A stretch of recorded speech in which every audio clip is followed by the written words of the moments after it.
I guess we kind of talked a little bit about JD. What was your experience, though, with him whenever you were a Ranger, and any other times that you reached back out to them a couple different times and wanted to come back to Texas? What was always your experience of what JD did here, and is it deserved the way people are kind of dancing on him getting fired?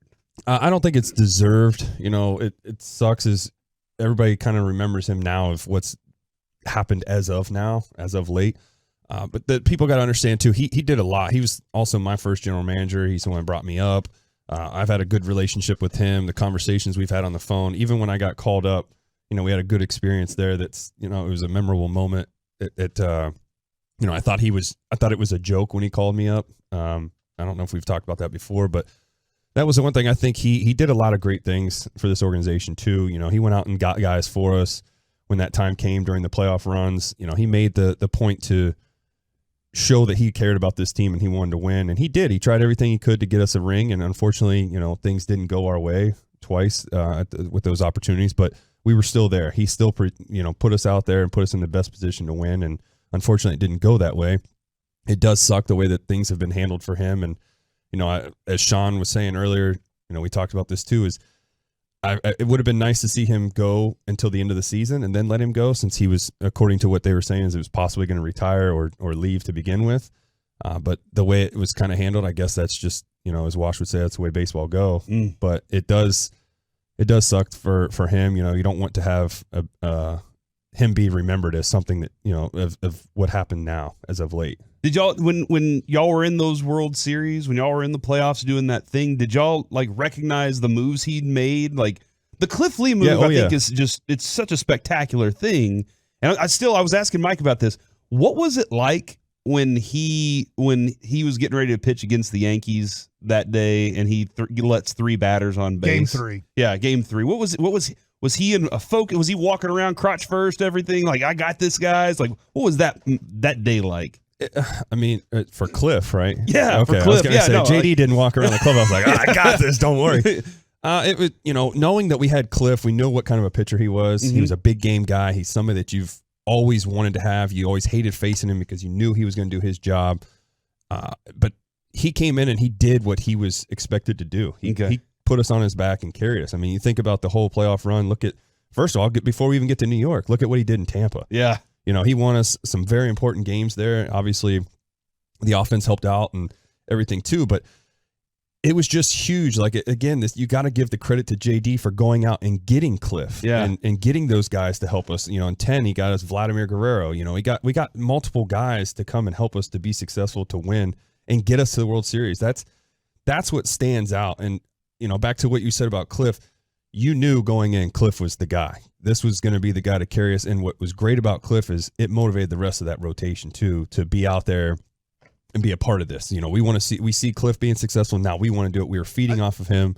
That was huge. I think, Corey, you need to understand, and the listeners need to understand, being former Major League Baseball players here, Derek, is general managers aren't in the clubhouse a lot. Well, so he came in though. He would come into the club. That's the one thing that kind of stands out. That, again, like you said, more people than don't get to see kind of the other 5 guys you were with. Ever out of all the other organizations I've been with, he was probably the one that came in the most to the clubhouse. He would interact with the guys. Now, granted, I don't know how it was these past 6 years, but I can say that when I was there, I got to see him quite a bit. I would see him, whether it was in the kitchen, it was in the locker room, it was down the halls. I got to see him, so it's not like he wasn't accessible or approachable or anything like that. He was there, and he cared about his guys. He would talk to everybody, see how everybody's doing. He cared about the team, so it's not like he was just walking by and would, as we like to call it, big league you and not say anything. He actually interacted with everybody. I think around here, your most famous moment is Wash, the World Series. Like that's everybody remembers. We were watching it live. We saw you get the little slap across the face. Oh yeah. We asked Wash, I think 2 years ago what he said. He was like, "Well, I can't say all the words." We've asked you, and you were like, "Well, I can't say all the words." But the manager search now, Mike and I've kind of gone through a number of different guys that we're like anticipating could be on this list for Chris Young, as Chris Young is now moving forward for this team. They're a relatively young team in a lot of different ways, but they also have some senior leadership there as well. who's a good manager? You've been around, you've seen a lot of different guys. Who's a good manager that fits this team? Well, the big thing that stands out, I know you guys have talked about this, was having Wash, get in and come back, but I don't see that happening. I love Wash. I hope he does. I mean, that would be fantastic if he gets the opportunity to come back, but I'm curious. I think you talked about this yesterday, Mike, are we going to become an analytical team? Is this the way that Chris wants to go? Is he wants to go get the stuff like the Dodgers, the Rays, and all that? If that's the case, then I don't know how it's going to be. And to me, after being around the game of baseball, the analytics side becomes the puppet show where all the stuff is coming from up above, and the general or the manager doesn't have as much control as people think he does, setting the lineups and everything like that. You've been in the game from 2009 to 2021 at the major league level and this year at the AAA level. Give me an idea on what the manager, I know you just had Wash and you had Banny here. How different is the role of the manager from 2009 to 2000, let's say 14, 15 in the major leagues versus what the manager's role is now, because more and more teams are using more paperwork. According to when I talk to coaches now, it's more paperwork coaching than it is actual that, hey, I want to work with you on your mechanics. I want to work with you on your ground ball technique. I want to work with you on your path to the ball type of situation from a batting coach. Well, so the hitting side of it's going to be a little bit harder for me to sit and kind of say, because I didn't really get to do too much, but I can say that like you talked about too, there's a lot of paperwork that goes into it. The analytics side is huge into the game of baseball. And it's kind of, the thing is, like, I'm going to go more for the pitching side of it. Is what sucks about it is it gets taken away. We're not teaching kids how to pitch anymore. And that's why I was very excited to talk with you about this, because, you being a former pitcher, exactly what I'm talking about is, when you throw your bullpens, you would work on location, in, out, up, down, changing speeds, everything. They don't do that as much now. With the two organizations I was with, I literally was watching guys throw bullpens, and I've seen this with other organizations. It's not like this just happened recently. This has been going on for a little bit. Is guys will throw a pitch, and then they look and see what their spin rate is. Who cares what your spin rate is? What? Yeah, that's where we're at now. It's not.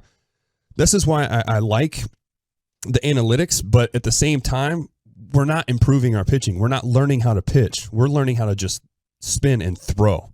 Yeah. And I remember I got yelled at by Danny Clark, one of my old pitching coaches in Iowa, when I was down in the minor leagues. I went out and threw a bullpen, and he came up to me. He was like, "What are you doing?" I said, I'm throwing. He walked away. Now, old school baseball, those guys don't like that. They don't put up with that. Left me and everything. I stayed out there. I threw my bullpen, whatever, and came back in. And he called me into his office, and he was like, "Hey, when we go out there to work, and we work on pitching. We don't go out there just to throw." And that's what we're kind of seeing now is guys are getting called up now because they have good spin rather than the success or the way that they've been locating the ball. That's what's getting missed in pitching side. And I think if we're going to continue to go forward, we got to start. We can combine the two. Let's put it that way. Use the analytics, get the spin rate, but let's also focus on location. For instance, the Rapsodo is one of the things that I throw with up at TMI and also in APEC in Fort Worth. Literally, I use that so I can see my location. It gives you the strike zone. You throw, and it tells you exactly where the pitch is, as if the strike zone was right there. That's how I improved my game. Right. Now, granted, yeah, I definitely catch a lot of barrels, but you can't also be afraid to pitch to contact. So sometimes you watch some of these games, they don't pitch to contact. I'll give an example. The other day, Taylor Hearn gives up a home run to Elvis Andrus. And a lot of people told me, well, that was a good pitch. It was letter high. I mean, Elvis usually doesn't get to letter high fastballs and hit them out of the ballpark. But let's go over your sequence of pitching. Somehow, Elvis got to that. It's not a good pitch if it's hit 375 feet out of the ballpark. It could be, well, I executed what I wanted to execute. Okay, well, let's go over the sequence of pitching.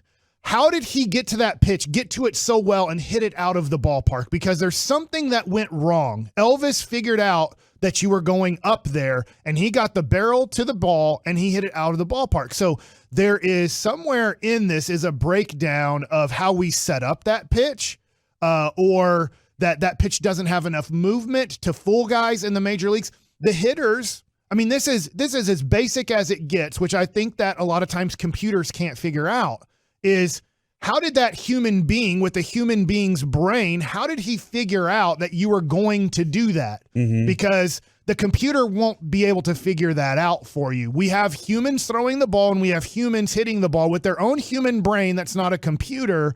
And so we need to figure out your sequence there that allowed Elvis Andrus to get to that pitch and hit it out of the ballpark. I know, Mike, it's like it's not the same, but one of my favorite movies is For Love of the Game.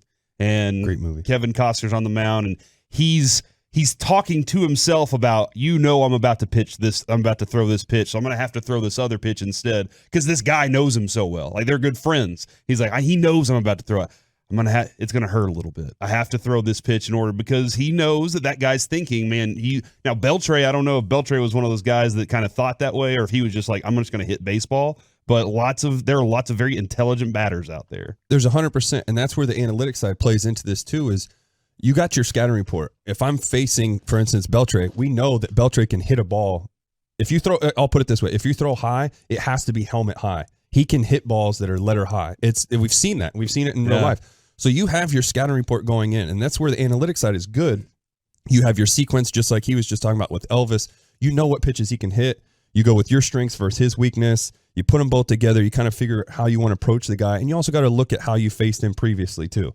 So all these things have to play a factor, and it gets lost with all that because of analytics, where you either have to do it this way or that's it. That's how a lot of things get taken over. Got about a minute and a half here before we break. I did want to, Chris Young, what's your experience with him? What do you know about him, and what's he going to do for this club now? I've talked to him quite a bit, obviously playing against him. Great guy. I think he's perfect fit for what the Rangers have got going on right now. I just don't know, like listening to you guys in the shows before and throughout the day, I don't know which way he's going when it comes to going forward with the GM. What's he want? Does he want to go pure analytics, or does he want to kind of get old school baseball? What's he want to do?